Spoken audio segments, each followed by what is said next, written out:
नमस्कार दोस्तों। अच्छे विचार चैनल में आपका स्वागत है। पैसा बहुत कुछ है लेकिन सब कुछ नहीं। वर्तमान मनुष्य पैसे के लिए पागल हुआ घूम रहा है। जिसे देखो अधिक से अधिक पैसा कमाकर अमीर बनने और अपने जीवन को अधिक सुविधायुक्त बनाने की धमाल चौकड़ी में लगा हुआ है। ये प्रवृत्ति आज की युवाओं की मानसिकता का एक हिस्सा है। और हो भी क्यों नहीं, क्योंकि हम उन्हें बचपन से ही सिखाते हैं, बेटा अच्छा पढ़ेगा तो अच्छी नौकरी मिलेगी, अच्छी नौकरी लगेगी तो अच्छा पैसा मिलेगा, अच्छा पैसा मिलेगा तो जीवन में अच्छी सुविधाएं आएगी, बस फिर तो लाइफ सेट है। ये पाठ आज से हर माता पिता अपने बच्चों को पढ़ाने में लगे हैं। माता पिता वो सब काम अपने बच्चों से करवाना चाहते हैं जिन्हें करने में स्वयं असफल रहे हैं।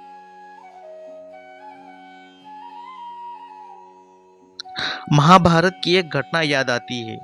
एक दिन धृतराष्ट्र बहुत दुखी बैठा था, क्योंकि दुर्योधन ने भरी सभा में साफ कह दिया था कि वो सुई की नोक के बराबर की भूमि भी पांडवों को नहीं देगा। तब विदुर ने धृतराष्ट्र से पूछा, भैया, पांडव और कौरव एक ही वंश के हैं, उनके गुरु भी एक ही है जिनसे उन्होंने शिक्षा पाई है, और हम भरतवंशियों ने उनमें बिना भेदभाव किए दोनों को ही समान स्नेह और प्रेम दिया है।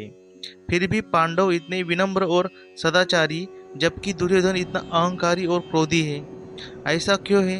तब धृतराष्ट्र ने जो उत्तर दिया, वास्तव में वो बहुत महत्वपूर्ण है। उसने कहा, दुर्योधन मेरी महत्वाकांक्षाओं का प्रतिबिंब है।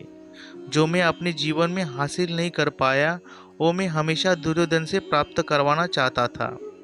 मैंने उसे अपनी अपूर्ण महत्वाकांक्षाओं को विष पिला पिलाकर पाला है।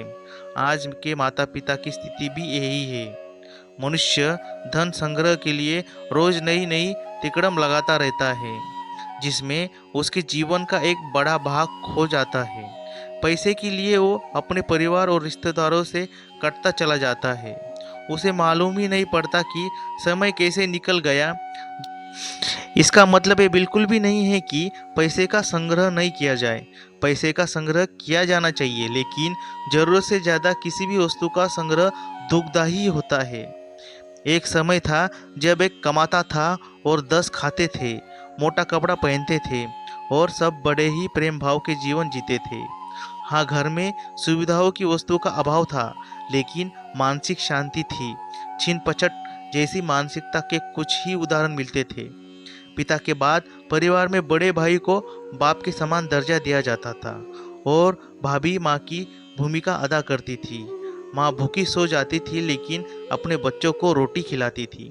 विपत्ति के समय भी पिता बेटे के कंधे पर हाथ रखता और कहता कि सब ठीक हो जाएगा। लोग एक दूसरे से जुड़े हुए थे।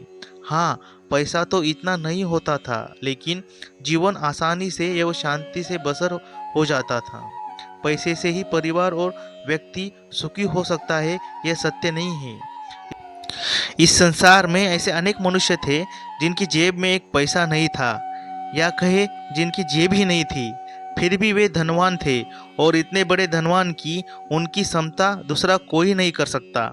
वैसे भी जिसका शरीर स्वस्थ है, हृदय उदार है और मन पवित्र है, यथार्थ में वही बड़ी धनवान है। स्वस्थ शरीर चांदी के कीमती है, उदार हृदय सोने से मूल्यवान है, और पवित्र मन की कीमत रत्नों से अधिक है। जिसके पास पैसा नहीं वह गरीब कहा जाएगा, परंतु जिसके पास केवल पैसा है वह उससे भी अधिक कंगाल है।